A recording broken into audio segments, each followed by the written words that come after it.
निमित्तोपादान। लेखक डॉक्टर हुकुमचंद जी भारिल। प्रथम खंड। निमित्तोपादान एक अनुशीलन। मुक्ति के मार्ग में जिन महत्वपूर्ण विषयों का सम्यक परिज्ञान अत्यंत आवश्यक है, उनमें से उपादान निमित्त भी एक ऐसा महत्वपूर्ण विषय है जिसके सम्यक ज्ञान बिना परावलंबन की दृष्टि एवं वृत्ति समाप्त नहीं होती, स्वावलंबन का भाव जागृत नहीं होता, मुक्ति के मार्ग का सम्यक पुरुषार्थ भी स्फुरायमान नहीं होता है। क्रमबद्ध पर्याय और निश्चय व्यवहार के समान निमित्त उपादान भी आज का बहुचर्चित विषय है, जिसकी चर्चा कभी विद्वानों की गोष्ठियों में भी नहीं होती थी, परंतु आज वह जन जन में चर्चित है। इसकी चर्चा ने जहाँ एक और लोगों में इसके संदर्भ में जिज्ञासा उत्पन्न की है, तत्संबंधी साहित्य के अध्ययन के लिए प्रेरित किया है, वहीं दूसरी ओर कुछ द्वंद्व भी खड़े हो गए हैं। आज इसकी चर्चा ने पक्ष विपक्ष का रूप ले लिया है। यही कारण है कि इसके संदर्भ में आज जब भी कोई कुछ बोलता या लिखता है तो उसकी वाणी या लेखनी में पक्ष विपक्ष की बू आती है। समाज भी उसे पक्ष या विपक्ष के रूप में ही ग्रहण करती है। आज का यह द्वंद्व संघर्ष में परिवर्तित न हो जाए, इसके लिए यह अत्यंत आवश्यक है कि आगम के आलोक में इस विषय पर गंभीरता से निष्पक्ष मंथन किया जाए और उसे समाज के समक्ष सरल सुबोध भाषा में प्रस्तुत किया जाए। इस विषय का सर्वांग अनुशीलन ही द्वंद्व और संघर्ष से बचने का एकमात्र उपाय है।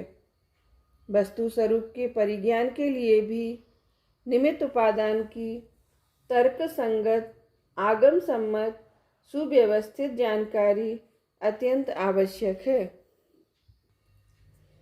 निश्चय व्यवहार और क्रमबद्ध पर्याय जैसे विवादास्पद विषय भी जब आगम के आलोक में सरल सुबोध भाषा में प्रस्तुत किए गए, तब न केवल विद्वत वर्ग एवं समाज ने उन्हें सराहा, अपितु तत्संबंधी विवाद भी लगभग समाप्त हो गए।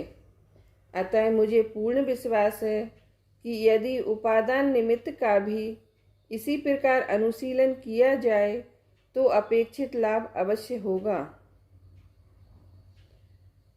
उपादान निमित्त के सम्यक परिज्ञान के अभाव में जिनागम में प्रतिपादित वस्तु व्यवस्था को भी सम्यक रूप में समझना संभव नहीं है। उपादान निमित्त संबंधी सम्यक ज्ञान के अभाव में या तो निमित्त को कर्ता मान लिया जाता है या फिर उसकी सत्ता से ही इनकार किया जाने लगता है।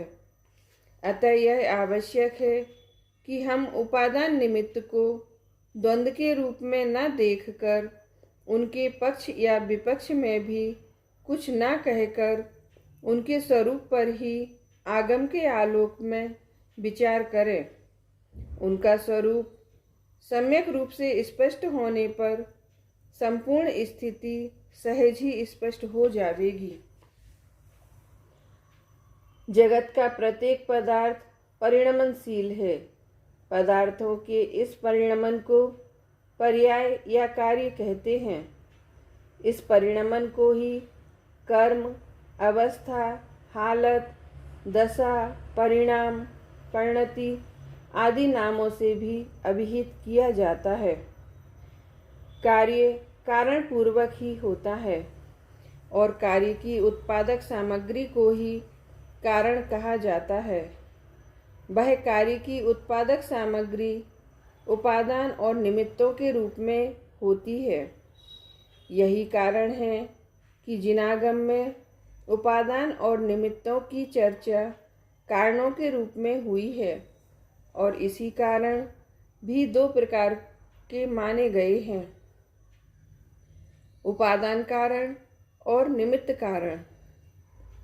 जो स्वयं कार्य रूप में परिणमित हो उसे उपादान कारण कहते हैं, और जो स्वयं तो कार्य रूप परिणमित ना हो परंतु कार्य की उत्पत्ति में अनुकूल होने का आरोप जिस पर आ सके उसे निमित्त कारण कहते हैं।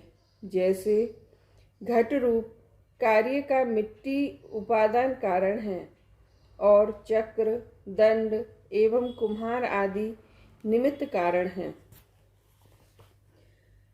जिस प्रकार में कार्य निष्पन्न होता है उस पदार्थ को उपादान कारण और जो कार्य निष्पन्न हुआ है उसे उपादेय कहा जाता है, तथा निमित्त कारण की अपेक्षा कथन करने पर उसी कार्य उपादेय को नैमित्तिक भी कहा जाता है। इस प्रकार हम देखते हैं कि एक ही कार्य को उपादान कारण की अपेक्षा उपादेय और निमित्त कारण की अपेक्षा नैमित्तिक कहा जाता है।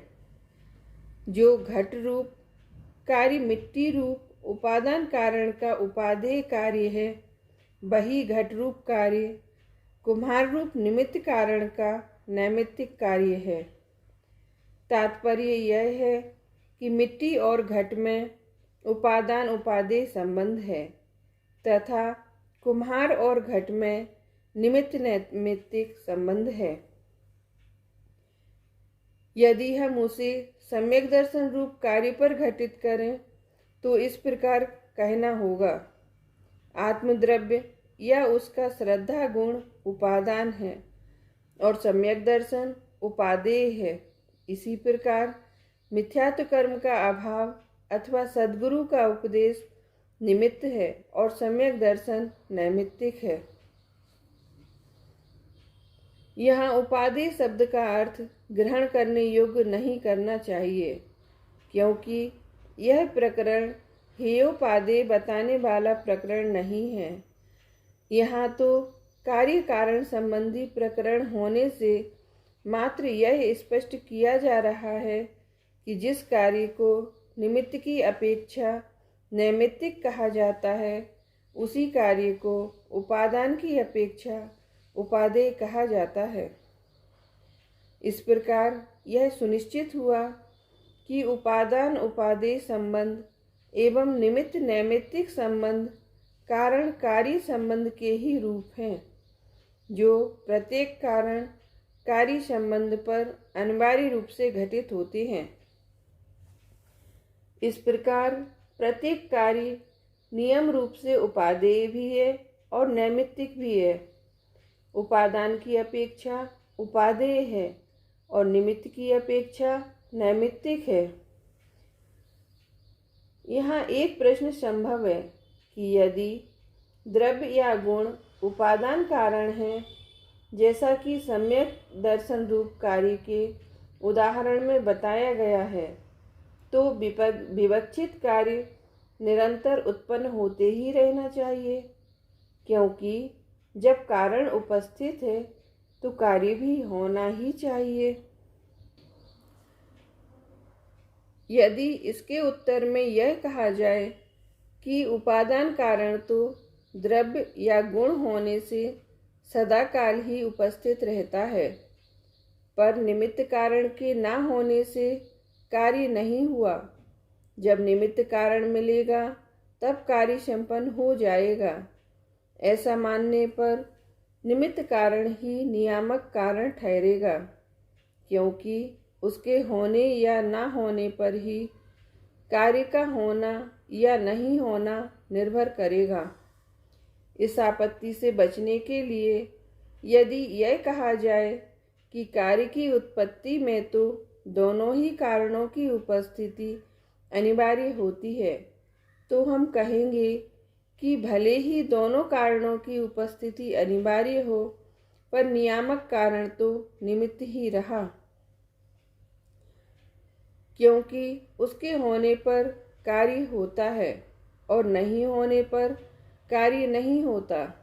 अरे भाई, कार्य का नियामक कारण कौन है? यह जानने के पहले हम उपादान निमित्त को उनके भेद प्रभेदों सहित अच्छी तरह समझ तो लें, फिर इस विवाद में उलझें।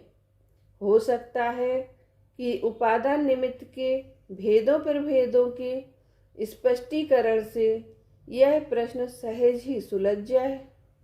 वस्तुतः बात तो यह है कि उपादान निमित्त के भेद प्रभेदों के सम्यक ज्ञान में ही इस प्रश्न का उत्तर समाहित है। अतः सबसे पहले उनके भेद प्रभेदों की चर्चा ही अपेक्षित है। उपादान दो प्रकार का होता है, त्रिकाली उपादान और क्षणिक उपादान। निमित्त भी दो प्रकार के होते हैं, उदासीन और प्रेरक अथवा अंतरंग और बहिरंग। जो द्रव्य या गुण स्वयं कार्य रूप परिणमित हो, उस द्रव्य या गुण को उस कार्य का त्रिकाली उपादान कारण कहते हैं। क्षणिक उपादान कारण दो प्रकार का होता है, द्रव्य और गुणों में जो पर्यायों का प्रवाह क्रम अनादि अनंत चला करता है, उस प्रवाह क्रम में अनंतर पूर्व क्षणवर्ती पर्याय क्षणिक उपादान कारण है और अनंतर उत्तर क्षणवर्ती पर्याय कार्य है। इसे इस प्रकार भी कहा जाता है कि अनंतर पूर्व क्षणवर्ती पर्याय से युक्त द्रव्य कारण है और अनंतर उत्तर क्षणवर्ती पर्याय से युक्त द्रव्य कार्य है। उक्त संदर्भ में कार्तिकेयानुप्रेक्षा का निम्नांकित कथन द्रष्टव्य है। पूर्व परिणामोजुक्तं कारण भावेण बट्टदे दब्बम उत्तर परिणामोजुदं तं चियेकज्जम हवेड़ियमा। अनंतर पूर्व परिणाम से युक्त द्रव्य कारण रूप से परिणमित होता है और अनंतर उत्तर परिणाम से युक्त वही द्रव्य नियम से कार्य होता है। इसी बात को स्पष्ट करते हुए सिद्धांताचार्य पंडित फूलचंद जी लिखते हैं, जो अनंतर पूर्व पर्याय विशिष्ट द्रव्य है उसकी उपादान संज्ञा है और जो अनंतर उत्तर पर्याय विशिष्ट द्रव्य है उसकी कार्य संज्ञा है।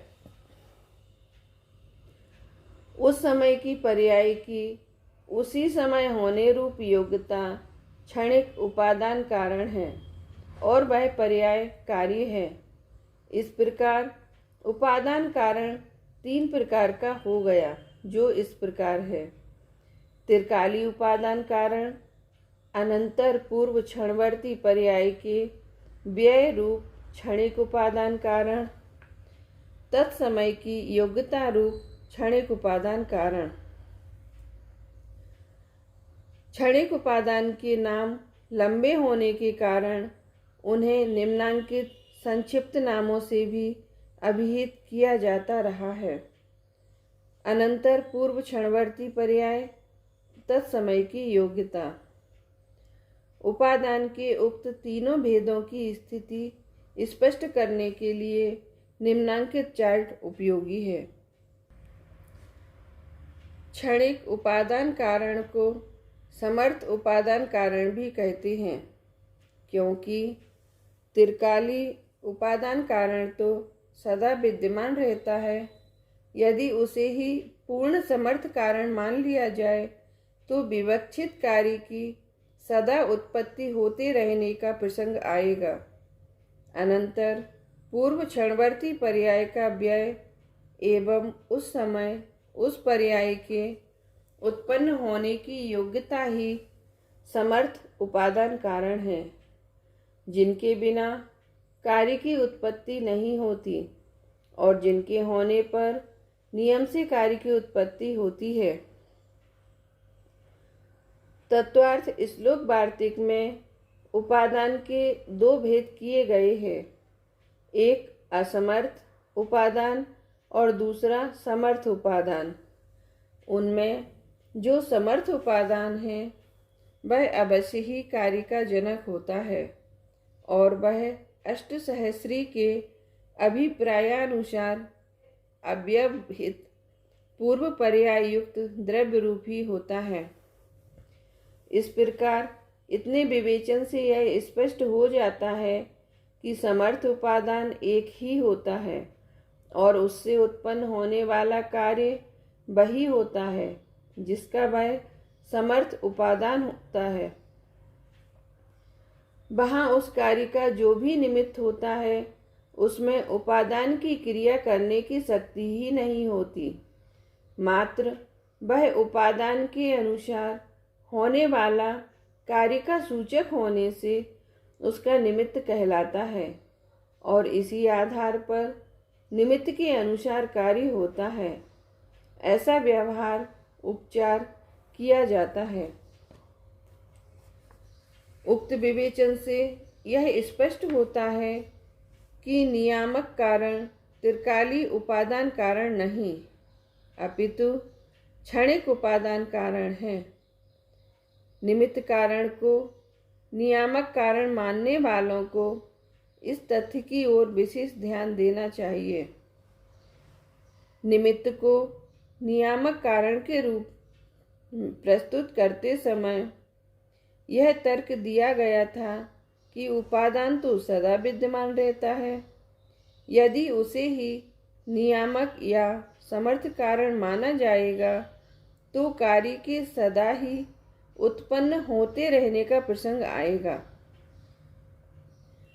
उक्त संदर्भ में वस्तु स्थिति यह है कि त्रिकाली उपादान कारण को ही उपादान कारण मानकर यह कहा गया था कि उपादान तो सदा ही रहता है, जबकि क्षणिक उपादान भी तो उपादान है जो सदा उपस्थित नहीं रहता।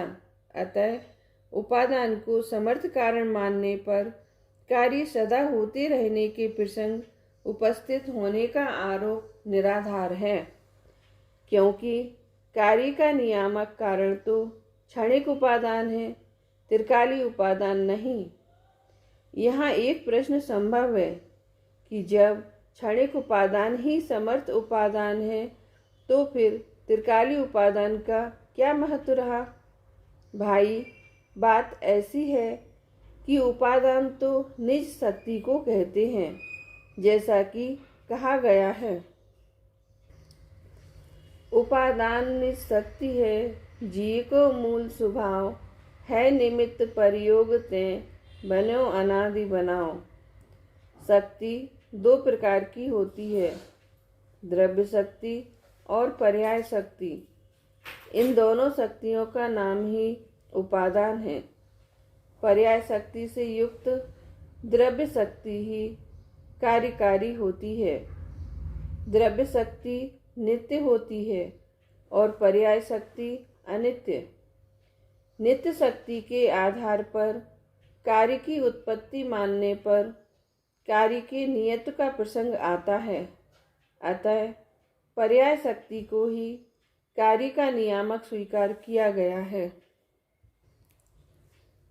द्रव्य शक्ति यह बताती है कि यह कार्य इस द्रव्य में ही होगा, अन्य द्रव्य में नहीं, और पर्याय शक्ति यह बताती है कि विवक्षित कार्य विवक्षित समय में ही होगा। अतः ना तो द्रव्य शक्ति महत्वहीन है और ना पर्याय शक्ति ही, दोनों का ही महत्व है, पर काल की नियामक पर्याय शक्ति ही है। काल का दूसरा नाम भी पर्याय ही है। यह पर्याय शक्ति अनंतर पूर्व क्षणवर्ती पर्याय के व्यय रूप एवं तत्समय की योग्यता रूप होती है। अतः इन दोनों की ही क्षणिक उपादान संज्ञा है। इसीलिए क्षणिक उपादान को कार्य का नियामक कहा गया है।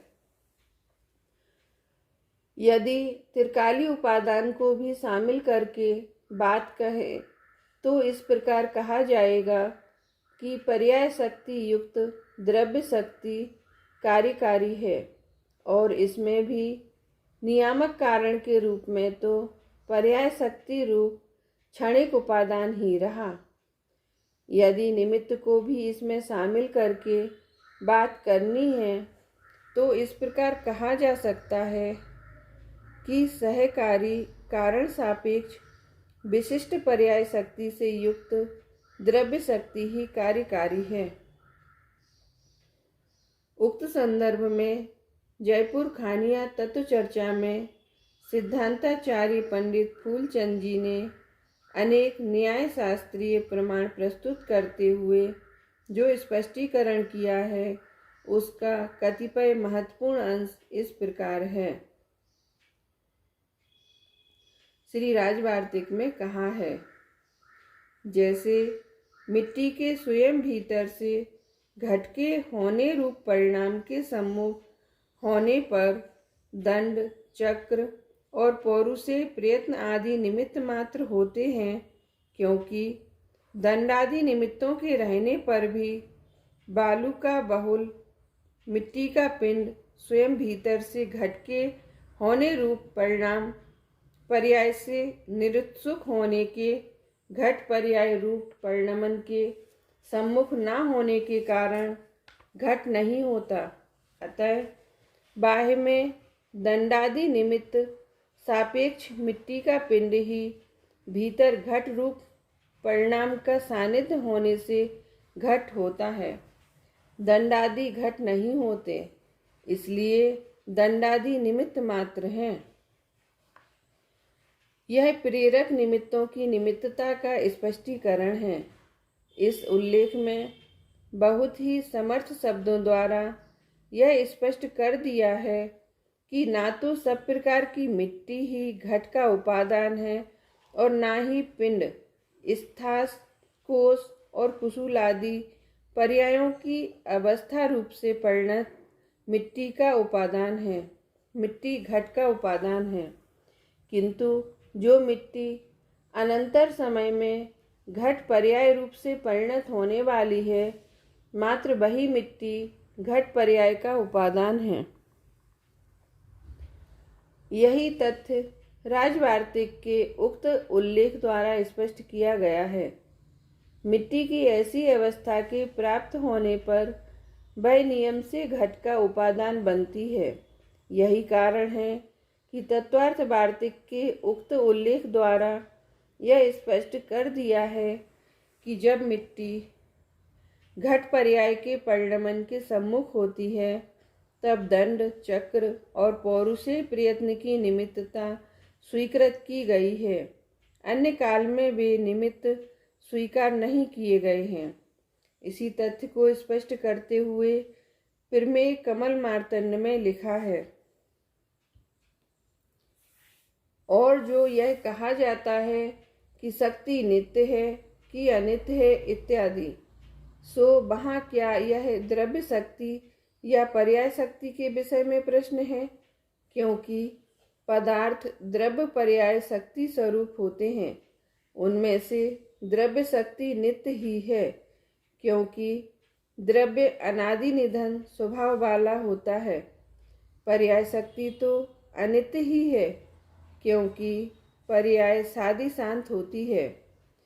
यदि कहा जाए कि शक्ति नित्य है, इसलिए सहकारी कारणों की अपेक्षा किए बिना ही कार्यकारीपने का प्रसंग आ जाएगा, सो ऐसा नहीं है, क्योंकि केवल द्रव्य शक्ति का कार्यकारीपना स्वीकार नहीं किया गया है, किंतु पर्याय शक्ति से युक्त द्रव्य शक्ति कार्य करने में समर्थ होती है,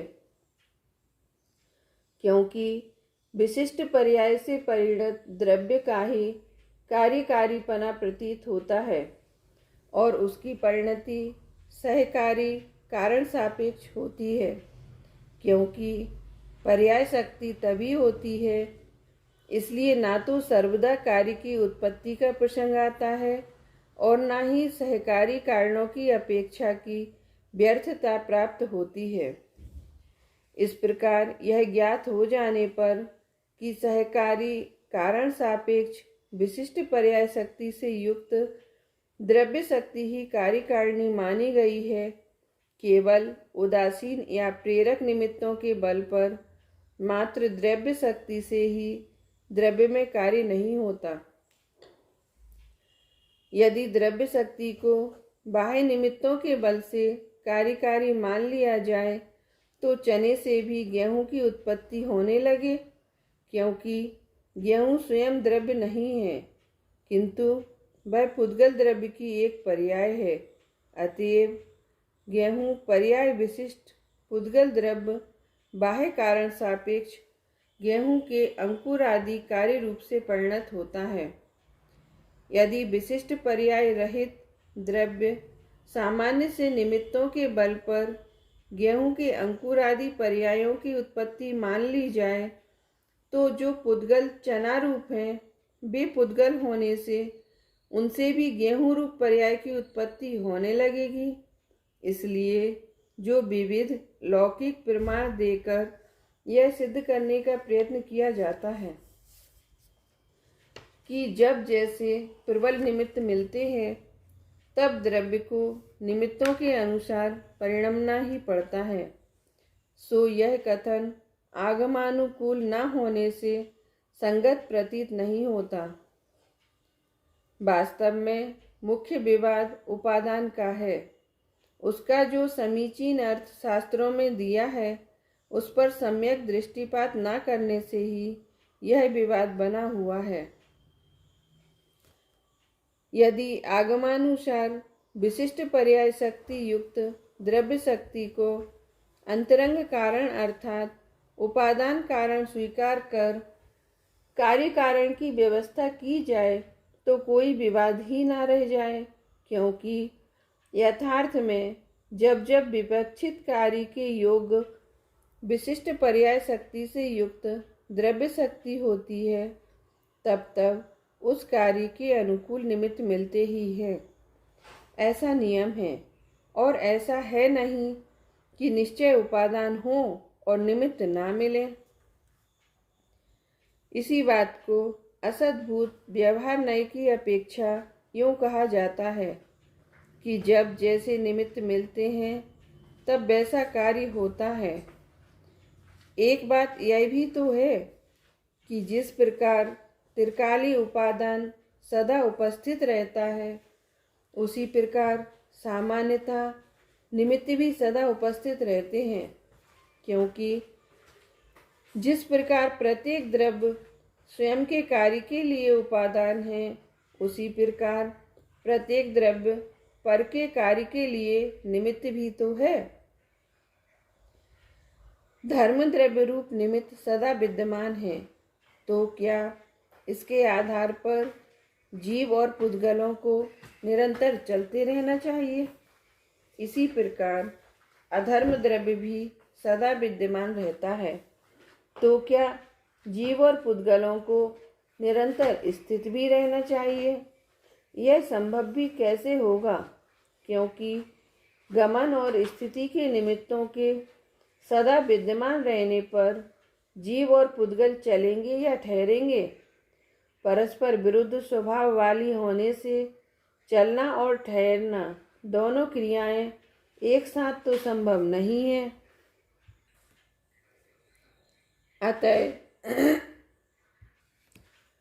अतः सहज रूप से तो यही सिद्ध होता है कि सभी जीव और पुद्गल अपनी क्षणिक उपादानगत योग्यता के अनुसार चलते व ठहरते हैं, और जब जब वे अपनी योग्यतानुसार चलते व ठहरते हैं तब तब धर्म और अधर्म द्रव्य निमित्त मात्र हो जाते हैं। इस प्रकार कार्य के उत्पन्न होने के काल का नियामक कारण तो उपादानगत योग्यता रूप क्षणिक उपादान ही रहा, ना तो त्रिकाली उपादान ही और ना निमित्त ही।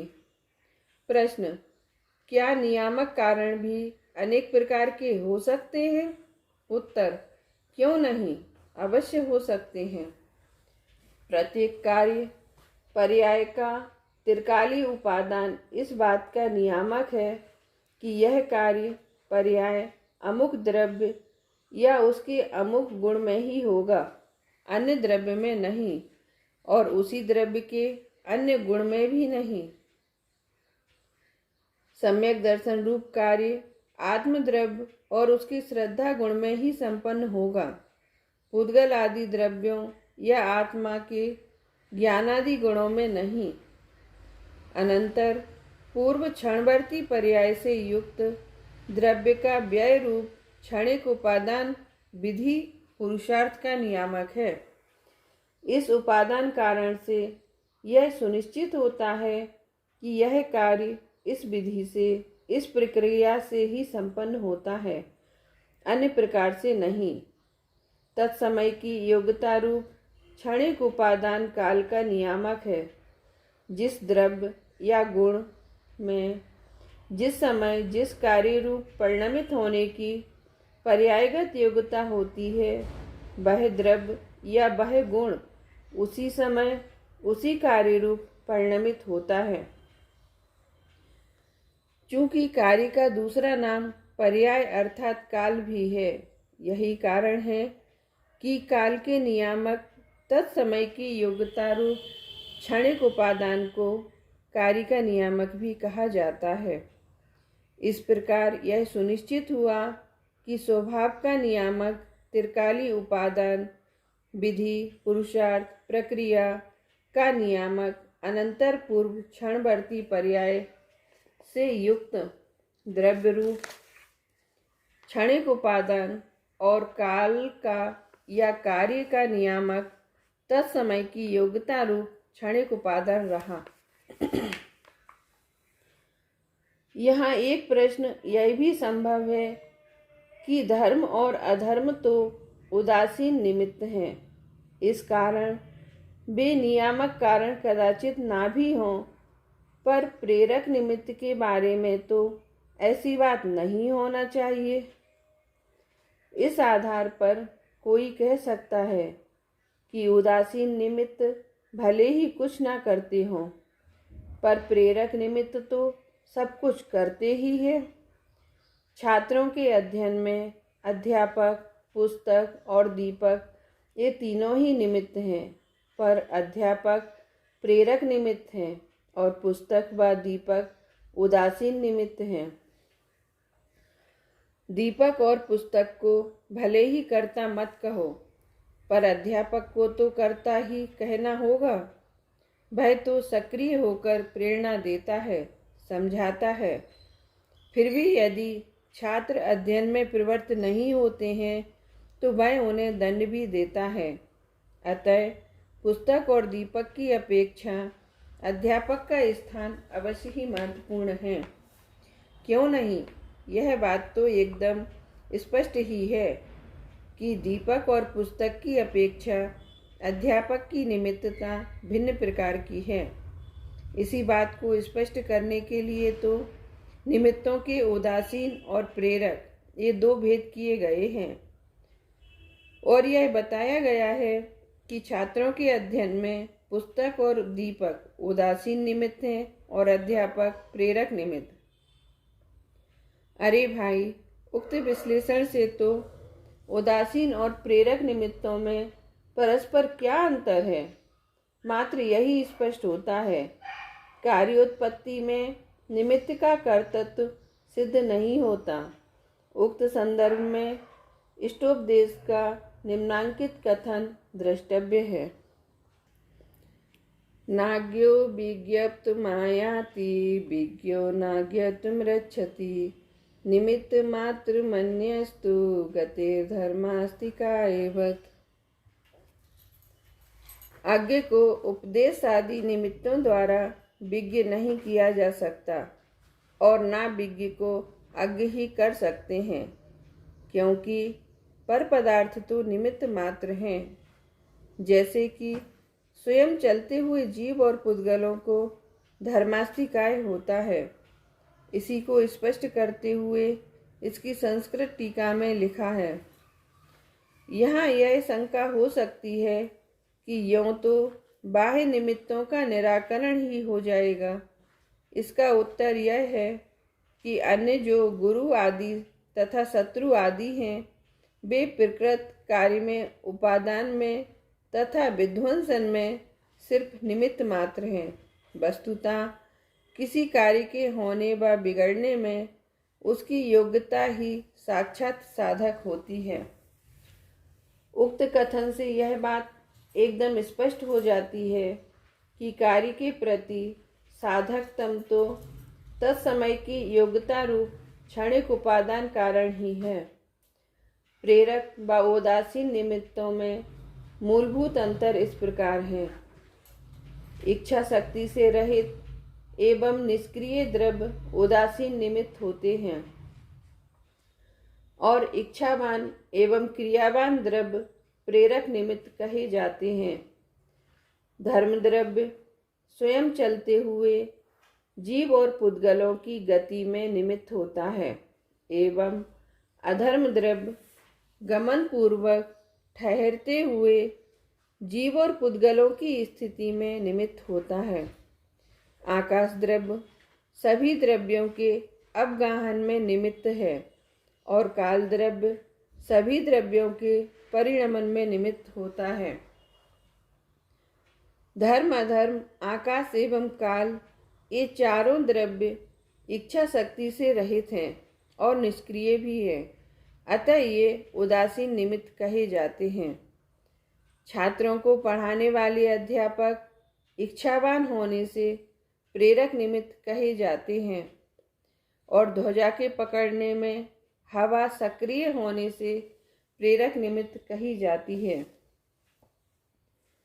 यद्यपि धर्म द्रव्य, अधर्म द्रव्य, आकाश द्रव्य और काल द्रव्य इच्छा शक्ति से रहित और निष्क्रिय होने से उदासीन निमित्त कहे जाते हैं तथा जीव द्रव्य इच्छावान और क्रियावान होने से एवं पुद्गल क्रियावान होने से प्रेरक निमित्त कहे जाते हैं, तथापि कार्योत्पत्ति में सभी निमित्त धर्मास्तिकाय के समान उदासीन ही हैं। प्रश्न: छात्रों के अध्ययन में अध्यापक की उपयोगिता से इनकार करना ठीक नहीं है। अरे भाई, देशनालब्धि के बिना तो किसी को सम्यक्त की प्राप्ति भी संभव नहीं है। चारण रिद्धिधारी मुनिराजों का उपदेश पाकर तो भगवान महावीर के जीव ने शेर की पर्याय में सम्यक दर्शन की प्राप्ति की थी। उसका ही परिणाम है कि वह जीव आगे जाकर भगवान महावीर बना। आप उपदेश रूप निमित्त का निषेध क्यों करते हैं? उत्तर: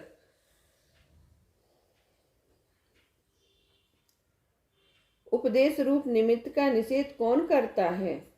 निमित्त के कर्तृत्व का निषेध अवश्य किया जाता है। जिस प्रकार अध्यापक के बिना छात्रों का अध्ययन संभव नहीं है, उस प्रकार तो दीपक और पुस्तक के बिना भी अध्ययन संभव नहीं है। छात्रों के अध्ययन में अध्यापक, दीपक और पुस्तक सभी की उपयोगिता है। यदि ऐसा ना होता तो दीपक क्यों जलाए जाते, पुस्तकें क्यों लिखी जाती और विश्वविद्यालयों की स्थापना भी क्यों होती? साधुओं में भी उपाध्याय का पद क्यों होता? यदि निमित्तों का निषेध किया जाता तो अवश्य ही उक्त प्रश्न खड़ा होता। अरे भाई, पर निमित्तों की सत्ता से इनकार कौन करता है? पर यह भी तो विचारणीय है कि अकेले उपदेश से ही आत्महित होता तो उपदेश तो बहुत जीव सुनते हैं, सभी का हित क्यों नहीं हो जाता?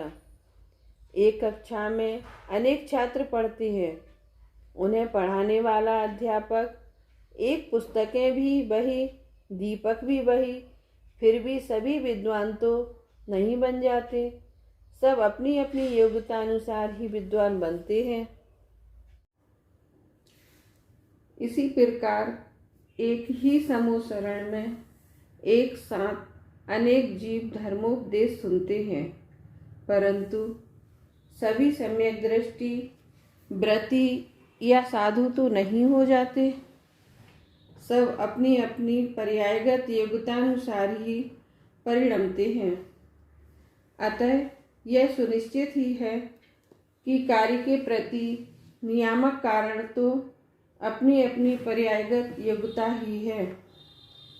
जरा विचार तो कीजिए कि भगवान महावीर के जीव का हित मारीची के भव में ही क्यों नहीं हो गया? क्या वहाँ सदनिमित्तों की कमी थी? पिता चक्रवर्ती भरत, धर्मचक्र के आदि प्रवर्तक भगवान ऋषभदेव बाबा भगवान ऋषभदेव के समपशरण में उनका उपदेश सुनकर तो उसने विरोध भाव उत्पन्न किया था। क्या उनके उपदेश में कोई कमी थी? क्या चारण रिद्धिधारी मुनियों का उपदेश उनसे भी अच्छा था? इसी से सिद्ध होता है कि जब पर्यायगत उपादान की तैयारी हो तब कार्य होता है, और उस समय योग्य निमित्त भी होता ही है। उसे खोजने नहीं जाना पड़ता है। क्रूर शेर की पर्याय में घोर वन में उपदेश का कहाँ अवसर था? पर उसका पुरुषार्थ जगा तो निमित्त आकाश से उतर कर आए। इसीलिए तो कहा जाता है कि आत्मार्थी को निमित्तों की खोज में व्यग्र नहीं होना चाहिए। निमित्त नहीं होता यह कौन कहता है? पर निमित्तों को खोजना भी नहीं पड़ता है। जब उपादान में कार्य होता है तो तदनुकूल निमित्त भी होता ही है। निमित्तों के अनुसार कार्य नहीं होता है, कार्य के अनुसार निमित्त कहा जाता है। वेश्या के मृत शरीर को देखकर रागी को राग और वैरागी को वैराग उत्पन्न होता है, और वह वेश्या रागी के राग और वैरागी के वैराग्य का निमित्त कही जाती है। यदि निमित्त के अनुसार कार्य होता हो तो उसे देखकर प्रत्येक को या तो राग ही उत्पन्न होना चाहिए या फिर वैराग्य ही। आचार्य कल्प पंडित टोडरमल जी कहते हैं, पर द्रव्य कोई जबरन तो बिगाड़ता नहीं है। अपने भाव बिगड़े तब वह भी बाह्य निमित्त है, तथा इसके निमित्त बिना भी भाव बिगड़ते हैं। इसलिए नियम रूप से निमित्त भी नहीं है। इस प्रकार पर द्रव्य का तो दोष देखना मिथ्या भाव है। ना तो निमित्त उपादान में बलात् कुछ करता है और ना ही उपादान किन्हीं निमित्तों को बलात् लाता या मिलाता है। दोनों का सहज ही संबंध होता है। निमित्त नैमित्तिक संबंध की सहजता को पंडित टोडरमल जी ने इस प्रकार स्पष्ट किया है। यदि कर्म स्वयं कर्ता होकर उद्यम से जीव के स्वभाव का घात करे, बाह्य सामग्री को मिलावे, तब तो कर्म के चेतनपना भी चाहिए और बलवानपना भी चाहिए। सो तो है नहीं। सहज ही निमित्त नैमित्तिक संबंध है। जब उन कर्मों का उदय काल हो, उस काल में ही स्वयं ही आत्मा स्वभाव रूप परिणमन नहीं करता, विभाव रूप परिणमन करता है, तथा जो अन्य द्रव्य हैं वे वैसे ही संबंध रूप होकर परिणमित होते हैं। जिस प्रकार सूर्य के उदय के काल में चकवा चकवियों का संयोग होता है, वहाँ रात्रि में किसी ने द्वेष बुद्धि से बलजबरी करके अलग नहीं किए हैं। दिन में किसी ने करुणा बुद्धि से लाकर मिलाए नहीं हैं। सूर्यास्त का निमित्त पाकर वे स्वयं ही बिछुड़ते हैं और सूर्योदय का निमित्त पाकर स्वयं ही मिलते हैं। ऐसा ही निमित्त नैमित्तिक बन रहा है। उसी प्रकार कर्म का भी निमित्त नैमित्तिक भाव जानना। निमित्त नैमित्तिक संबंध एक सहज संबंध है। उसे कर्ता कर्म संबंध के रूप में प्रस्तुत करना उपयुक्त नहीं है। पर के साथ कारकता के संबंध का निषेध करते हुए आचार्य अमृतचंद्र लिखते हैं, इसलिए निश्चय से पर के साथ आत्मा की कारकता का कोई संबंध नहीं है। तथापि शुद्धात्म लाभ की प्राप्ति के लिए जीव ना मालूम क्यों व्यग्रता से परतंत्र होते हैं। इसी बात को स्पष्ट करते हुए इसी गाथा के भावार्थ में लिखा गया है। उपरोक्त प्रकार से द्रव्य स्वयं ही अपनी अनंत शक्ति रूप संपदा से परिपूर्ण है, इसलिए स्वयं ही क्षय कारक रूप होकर अपना कार्य करने के लिए समर्थ है। उसे बाह्य सामग्री कोई सहायता नहीं कर सकती, इसलिए केवल ज्ञान के इच्छुक आत्मा को बाह्य सामग्री की अपेक्षा रखकर परतंत्र होना निरर्थक है। स्वभाव भावों में तो पर का कर्तृत्व तो है ही नहीं, विभाव भावों में भी पर के कर्तृत्व का निषेध किया गया है। पंचास्तिकाय संग्रह गाथा 62 की आचार्य अमृतचंद कृत समय व्याख्या नामक टीका में इस बात को अच्छी तरह स्पष्ट किया गया है। टीका के भाव को स्पष्ट करते हुए भावार्थ में लिखा गया मूल कथन इस प्रकार है।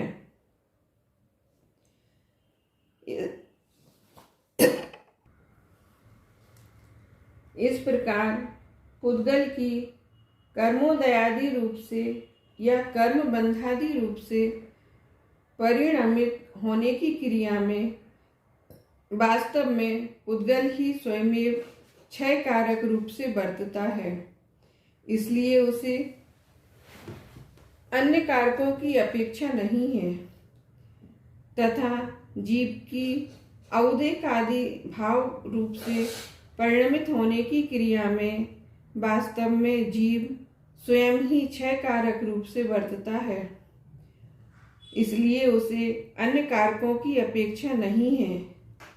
पुद्गल की और जीव की उपरोक्त क्रियाएं एक ही काल में बरतती हैं,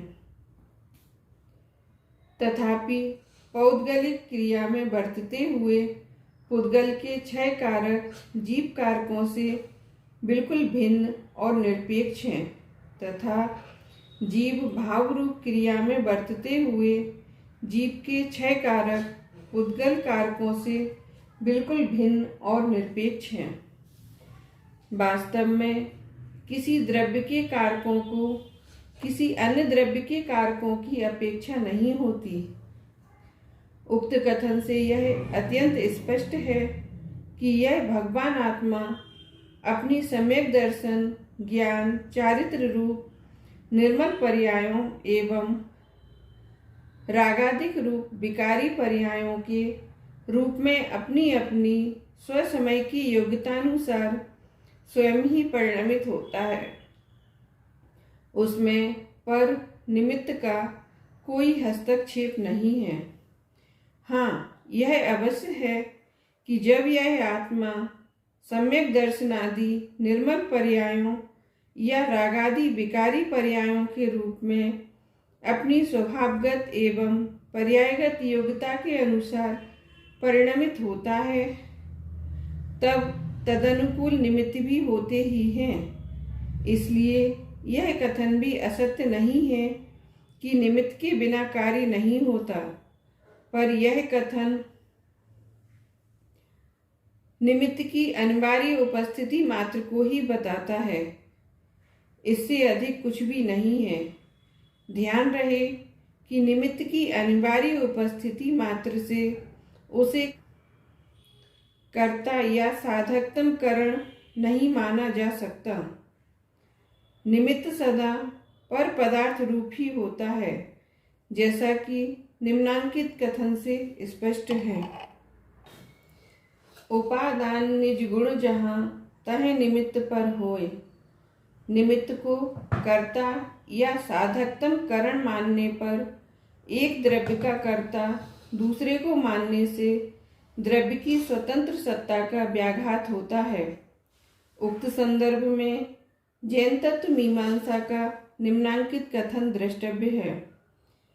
यदि केवल बाह्य निमित्तों के अनुसार वस्तुओं की प्रत्येक पर्याय की उत्पत्ति मानी जाए तो प्रत्येक वस्तु को स्वरूप से ही परतंत्र मानने का प्रसंग उपस्थित होता है और ऐसी अवस्था में जीवों की स्वाश्रित बंध मोक्ष व्यवस्था परमाणुओं धर्मादि 4 द्रव्यों की स्वभाव पर्याय तथा अभव्यों और दूरांदूर भव्यों का निरंतर संसारी बना रहना नहीं बन सकता।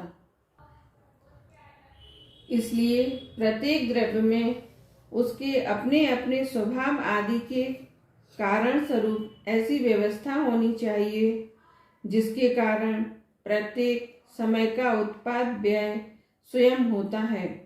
प्रत्येक समय के पृथक पृथक जो वस्तुनिष्ठ कारण हैं उनकी ही आगम में निश्चय उपादान संज्ञा स्वीकार की गई है। इससे यह स्पष्ट हो जाता है कि प्रति समय के प्रत्येक कार्य का निश्चय उपादान सुनिश्चित है। इस सुनिश्चित व्यवस्था का अपने इंद्रिय प्रत्यक्ष तर्क और अनुभव के आधार पर अपलाप करना एक द्रव्याश्रित कार्य कारण भाव को ही मटियामेट करना है। मैं तो इसे आगम की अवहेलना करने रूप सबसे बड़ा अपराध मानता हूँ। प्रत्येक द्रव्य स्वभाव से ही परिणमनशील है। जब नित्य रहकर भी निरंतर परिणमित होना प्रत्येक द्रव्य का स्वभाव है तो फिर उसे अपने परिणमन में पर द्रव्य की अपेक्षा ही क्यों हो, क्योंकि स्वभाव तो निरपेक्ष ही होता है। जो पर की अपेक्षा रखता हो उसे स्वभाव कैसे माना जा सकता है। निमित्तों को अंतरंग निमित्त और बहिरंग निमित्त के रूप में भी वर्गीकृत किया जाता है। मुख्य निमित्तों को अंतरंग निमित्त और गौण निमित्तों को बहिरंग निमित्त कहा जाता है। कर्म बंधन में आत्मा के रागादि भावों को अंतरंग निमित्त और मन वचन काय के व्यापार को बहिरंग निमित्त कहा जाता है। इसी प्रकार पदार्थों के ज्ञान में ज्ञानावरणी कर्म के क्षयोपशम को अंतरंग निमित्त एवं इंद्रियां प्रकाश आदि को बहिरंग निमित्त कहा जाता है। सम्यक दर्शन प्राप्ति में दर्शन मोहिनी कर्म के क्षयोपशम उपशम को अंतरंग निमित्त एवं गुरु उपदेश को बहिरंग निमित्त कहा जाता है। निमित्त चाहे अंतरंग हो या बहिरंग, पर हैं तो वे निमित्त ही। कार्य की उत्पत्ति में सभी निमित्तों की स्थिति लगभग एक समान ही है। अतः कोई भी निमित्त कर्ता या साधकतम कारण नहीं हो सकता है। यद्यपि आत्मा के रागादि भावों एवं कर्मों के उदय क्षय क्षयोपशम तथा उपशम को अंतरंग निमित्त के रूप में ही निरूपित किया जाता है, तथापि इनके संदर्भ में आचार्य अमृतचंद्र का निम्नांकित कथन द्रष्टव्य है। जीवकृत रागादि परिणामों का निमित्त मात्र पाकर जीव से भिन्न अन्य पुद्गल स्कंद अपने आप ही ज्ञानावरणादि कर्मों के रूप में परिणम जाते हैं। इसी प्रकार रागादि भावों रूप स्वयं ही परिणमित होते हुए आत्मा के पुद्गल कर्म का उदय निमित्त मात्र ही है। उक्त कथन में आचार्य अमृतचंद ने स्वयमेव परिणमन्ते पद द्वारा यह स्पष्ट कर दिया है कि प्रत्येक पदार्थ अपने उपादान की योग्यतानुसार स्वयं ही परिणमित होता है। उसके परिणमन में अन्य पदार्थ तो मात्र निमित्त ही होते हैं। उक्त संदर्भ में निम्नांकित कथन भी द्रष्टव्य है। प्रकृत में ऐसा समझना चाहिए कि जिसे आगम में निमित्त कहा गया है, अन्य के कार्य की उत्पत्ति में वह परमार्थ से अणु मात्र भी सहायता नहीं करता, फिर भी उसकी सहायता के बिना कार्य हो ही नहीं सकता। ऐसा मानना ही अध्यवसान भाव है। इसी का प्रत्येक वस्तु अपने कार्यकाल में स्वयं निषेध करती है, क्योंकि जितनी जड़ चेतन वस्तुएं हैं उनका परिणाम पर की अपेक्षा किए बिना स्वयं ही होता है। फिर भी भिन्न सत्ता के दो द्रव्यों में जो विशेषण विशेष भाव निमित्त नैमित्तिक और आधार आधेय संबंध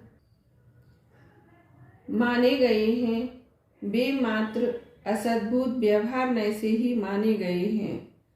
परमार्थ से उनमें कोई संबंध नहीं है।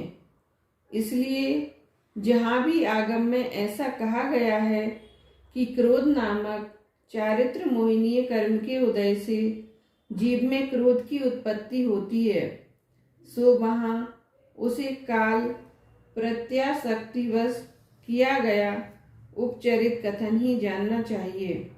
अर्थात उस समय चारित्र मोहिनी कर्म के उदय से निरपेक्ष होकर क्रोध नामक चारित्र मोहिनी परिणाम स्वयं ही उत्पन्न हुआ।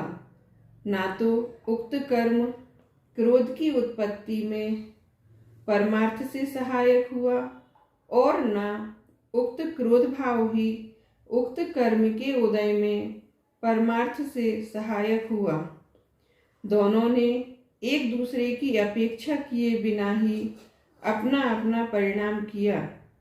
फिर भी काल प्रत्याशक्तिवश प्रयोजन विशेष को ध्यान में रखकर यह असद्भुत व्यवहार किया जाता है कि क्रोध कर्म के उदय से क्रोध भाव हुआ है। आशा यह है कि उपादान में कार्य रूप परिणमने की योग्यता होने पर वह स्वयं कार्य रूप परिणमता है और बाह्य सामग्री उसमें उसी निमित्त होती है, क्योंकि निमित्त पने को प्राप्त हुई बाह्य सामग्री और उपादान भूत द्रव्य के कार्य में नियम से बाह्य व्याप्ति होती है। इसी को काल प्रत्याशक्ति कहते हैं। यदि बाह्य सामग्री में कारणता भूतार्थ मानी जाए तो जैसे सुख अपनी सहज योग्यता बस बाह्य सामग्री के सद्भाव में पड़ने लगता है, उसी प्रकार सहज योग्यता के अभाव में भी बाह्य सामग्री के बल से बक को भी पढ़ लेना चाहिए। किंतु लाख प्रयत्न करने पर भी बाह्य निमित्त के बल से बक नहीं पढ़ सकता और सुख पढ़ लेता है। इससे मालूम पड़ता है कि बाह्य सामग्री तो कार्य में निमित्त मात्र है। जो भी कार्य होता है वह द्रव्य में पर्यायगत योग्यता के प्राप्त होने पर ही होता है। इसी कारण भट्टाकलंक देव ने दैव का लक्षण करते हुए अपनी अष्टसती टीका में लिखा है कि पुरा कृतम कर्म योग्यता च दैवम, अर्थात पहले किया गया कर्म और योग्यता, इन दोनों को दैव कहते हैं। देखो 14वें गुण स्थान में असाता वेदनीय का उदय तो है, पर तज्जन्य दुख और उसका वेदन नहीं है, क्योंकि उस समय उस जीव में द्रव्य पर्याय योग्यता का अभाव हो गया है। इसलिए सिद्धांत यह फलित होता है कि बाह्य सामग्री का सद्भाव या क्रियाशीलता कार्य की नियामक नहीं होती। उपादानगत द्रव्य पर्याय योग्यता ही कार्य की नियामक होती है, क्योंकि ऐसे उपादान के अनंतर समय में नियम से कार्य की उत्पत्ति देखी जाती है। इसलिए निष्कर्ष रूप में यह समझना चाहिए कि प्रत्येक द्रव्य नित्यता के साथ स्वयं परिणाम स्वभावी होने से अपने कार्य स्वयं ही करता है। यह यथार्थ है। कार्य के होने में जो निमित्तता स्वीकार की गई है वह असद्भुत व्यवहार नय से ही स्वीकार की गई है, परमार्थ से नहीं। अतः निश्चय नय का कथन सम्यक एकांत रूप होने पर भी इससे अनेकांत की ही प्रतिष्ठा होती है, जबकि असद्भुत व्यवहार नय के कथन के अनुसार पर की सहायता को यथार्थ मानने पर परमार्थ से वह अनेकांत का घातक ही सिद्ध होता है। उपर्युक्त संपूर्ण विवेचन से कार्योत्पत्ति में उपादान और निमित्त का क्या स्थान है, यह बात अत्यंत स्पष्ट हो जाती है। पक्ष व्यामोह से दूर रहकर विचार करने पर विवाद के लिए कोई स्थान नहीं रहता है। जिनवाणी का गहराई से अध्ययन नहीं करना ही तात्विक विवादों का मूल कारण है। अतः तात्विक विवादों से बचने का एकमात्र उपाय जिनवाणी का गहराई से स्वाध्याय करना ही है, न केवल तात्विक विवादों के सुलझाने के लिए अपितु आत्मकल्याण के लिए भी प्राथमिक स्थिति में जिनवाणी ही परम शरण है।